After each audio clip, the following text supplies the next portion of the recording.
First, remove the meter screw.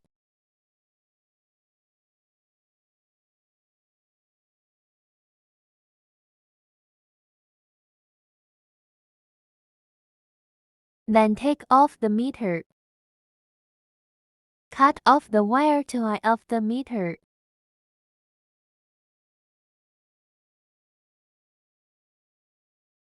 Open folding buckle, disassemble the controller.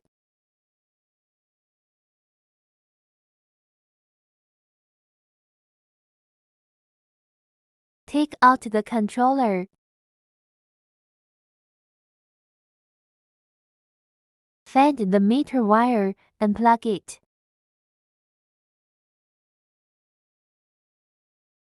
Then pull out the instrument cable.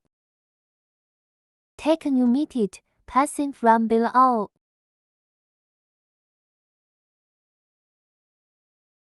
Reconnect the meter and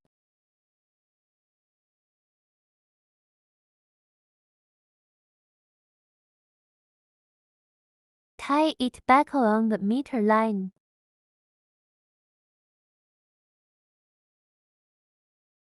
Install meter back with screw.